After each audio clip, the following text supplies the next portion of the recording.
Friday, June 18th, 2021, Monaco 64, home of alternative economics and contrarian views. So today we're going to look at how the political situation actually in Peru could affect the global supply of silver in a negative way, of course. Back on the 28th of May, I did a video about the U.S. Mint, how they admitted on emails to their customers that there was a global silver shortage. And yes, maybe for big institutional wholesale investors, there isn't a shortage. I saw Rick Rule on Wall Street Silver, I think it was yesterday, he said that they haven't been having problems sourcing silver, but for smaller retail investors, it's been very hard, very high premiums. So there is a problem out there. We're going to go through what's going on in Peru. I'd like to thank one of my viewers for pointing me out this situation. I hadn't heard of it anywhere else. From people who cover the silver market. I think it's quite important. I'm not saying it's going to happen, but there's potential for it. Before I look into this, I'd like to thank all of you, viewers, subscribers, for your support, for your interest in the channel. Yes, for your support also through the Patreon account. I don't do much on Patreon, but it's a way of you asking me questions directly, and I will answer your questions directly as well. It's as little as $1 a month, I think, Patreon. I'd like to thank all those of you who have bought mugs or t-shirts or whatever on the Teespring store, and those of you who have donated to the channel through PayPal. I appreciate it. It helps keep it going. And yes, so now to Peru. We're first going to start looking why it's so important to silver, why Peru is so important. So I've got a list of countries here by silver production, and this is from 2018. It's from the United States Geological Survey. And as you can see, the top silver producer in 2018 was Mexico with 6,120 tons. And then comes Peru with 4,160 tons. That's about 133 million ounces a year that Peru produces. So I don't know if you remember back in March, the LBMA overestimated its holdings by 106 million ounces, and Jeff Christian said it wasn't significant. Well, it's almost the annual production of silver in Peru.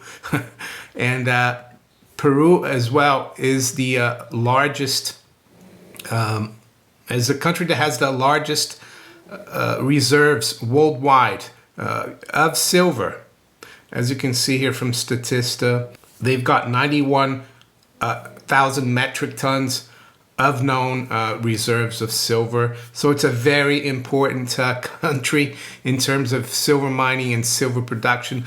So I have an article here in the FT from 3 days ago about the situation in Peru. I've looked at other sources, but this is a very good article from the FT. It says, "The Hat and the Pencil, who is Peru's president in waiting? Pedro Castillo has rallied the poor and terrified the rich with his rhetoric of left-wing economic reform."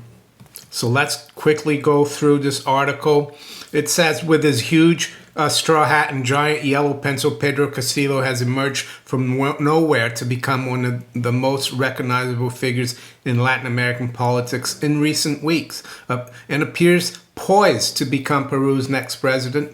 But beyond the eye-catching photographs of him plowing fields in the Andes with oxen, stoking the wood fire in his modest mountain dwelling, and riding to his local polling station on horseback, Castillo remains largely unknown quantity. He gives few interviews and declined to speak to the Financial Times. He has never worked in government and until now was best known for leading a teacher's strike in 2017.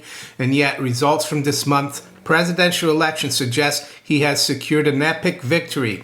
With just a handful of disputed votes left to count, he leads his rival Keiko Fujimori by 50,000 votes, 50.1% to 49.9%. If her claims of electoral fraud are dismissed and the result is confirmed, he will be sworn in on July 28th as one of the most unlikely leaders in Peru's rich history. Much of the confusion surrounding Castillo seems from his flip-flopping on policy during the campaign. 1 minute he was a radical tub thumper determined to nationalize companies and rip up Peru's 1993 constitution. The next, he was trying to assuage the country's terrified elite.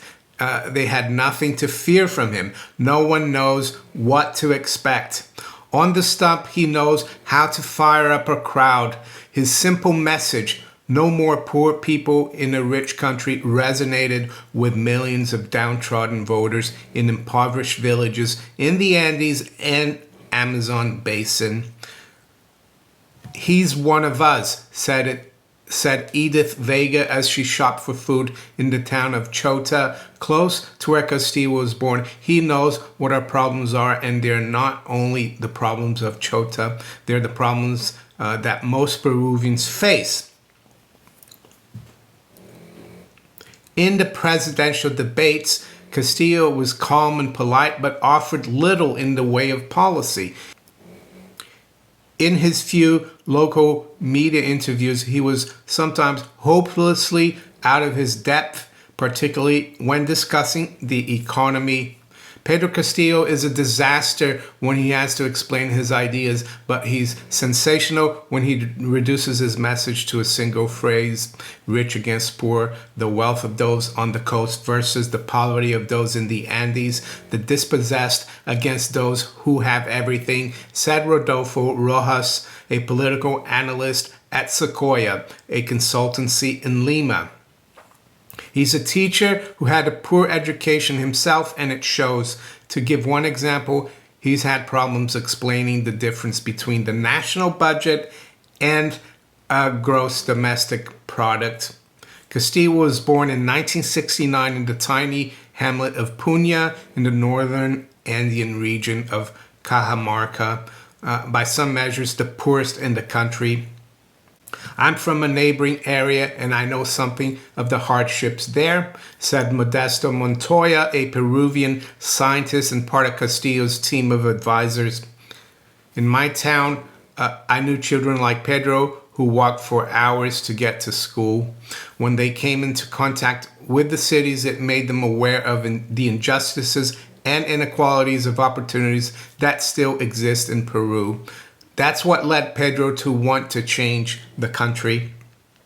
So I'm going to skip a little bit here. I've given you an idea of what's going on there in Peru. It says here, the problem is knowing what this simple, honest man would do in government, who would serve in his cabinet, and who would advise him. While he flatly denies he's a communist, his party, Free Peru, is headed by a Cuban-trained Marxist ideologue, Vladimir Cerrón. It is unclear who would hold the reins of power. In March, Castillo gave a local television interview in which he said he wanted to revive the economy, renegotiate contracts, nationalize Camisea, a gas project, eliminate private pension funds, and return money to Peruvian workers. Here's why, if Pedro Castillo becomes the president of Peru, why it could be a problem for the global silver supply. It says he confirmed that as president, he would sit down with foreign mining companies to squeeze more money from them, even to the point of driving them from the country. I imagine that at the end of the conversation, multinationals are going to pack their bags and say, "You know what, I'm out of here." And the Peruvian people will say, "That's fine, you can go, because we want companies that come and invest and negotiate with the state," Castillo said. A US-based consultancy, Teneo, noted Castillo would come to power with a shaky mandate, a lack of experience, and a tendency to improvise, an uncosted policy program, a weak position in Congress, and a radical rival to his leadership within his party. Like Castillo's own journey to the polling station in the first round of the election in April, when he paraded through the streets of Cajamarca on a skittish bucking horse, it promises to be a rough ride. So there you go. The situation then, political situation, the economic situation, the situation for companies, foreign companies, corporations, or multinationals that come to Peru to mine is a bit shaky. And yes, there is a challenge to his victory here, but it looks like he will become the next president. He would take power, of course, on July 28th. I think it's very important. We need to keep an eye on this. It could affect the silver price in a significant way. So with that, let's look at where the markets are this morning. It's 8:20 a.m. London time. We've got spot gold at $17.84. It's up $11. Range has been $17.70 to $17.87. We've got silver up 30 cents or just over 1% at $26.20. Range has been $25.87 to $26.27. The Dow futures up 20. The NASDAQ 100 future is up 38. The S&P futures up 3 points. To the currencies, we've got sterling actually getting hit quite hard this morning compared to all the other currencies here. It's down 0.5% at 138.60. The euro is virtually unchanged at just below 119. The dollar is down slightly versus the yen at 110.08. The dollar is down slightly versus the Chinese yuan at 645. The Aussie dollar is continuing to get hit quite hard. It's down another 1/3% at 75.29. So now to the general commodities, so to speak. We've got crude oil down 0.5%, back below 71 at 70.50. We've got high grade copper up 0.25% at 4.20. So yes, yesterday was a pretty big day in terms of correction down for precious metals, of course. For commodities, they got hit really hard. And what was the reason for that? Well, I think it's an exaggerated reaction to the FOMC statement and to Jay Powell's statement the other day. And I think medium to long term, commodities and precious metals are still in an uptrend. Yes, and the dollar also has been a beneficiary of the FOMC these last few days. But as I said, I think it's going to continue to move lower over the medium to longer term. We've got problems as well in the plumbing of Wall Street with the reverse repos approaching, I think, $750 billion. So a lot of financial institutions, they're lending to the Fed instead of lending it to the economy. And the reason that's increasing, that reverse repo size, and it increased quite a bit yesterday, was because the Fed actually raised the rate for reverse repos from 0 to 0.05.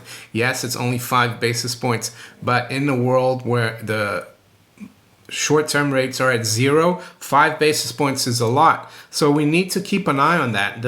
We had a repo crisis back in September of 2019, and it led to the Fed doing more QE. I'm not sure in this case the Fed is going to do more QE, but very few people know really what's going on. But it's something that's never happened, and we need to keep an eye on it, on this reverse repo situation. So to finish off, of course, we'll look at the 10-year yield bond market yesterday. Longer term yields really collapsed. I think the 30-year yield collapsed like over 10 basis points. The 10-year right now is back to 150. So you might be wondering, you know, the real rate, interest rate right now, or real yield, is even more negative. Well, yeah, the bond market seems to think that this CPI spike or inflationary pressure is transitory, but I'm not too convinced. So there you go. If you enjoyed this video, make sure you hit the like button. Please share it far and wide. Think about subscribing to my channel if you haven't yet. And you can also follow me on Twitter, Facebook, and all these other platforms below here. I wish you all a great day and a great weekend. Take care. Bye.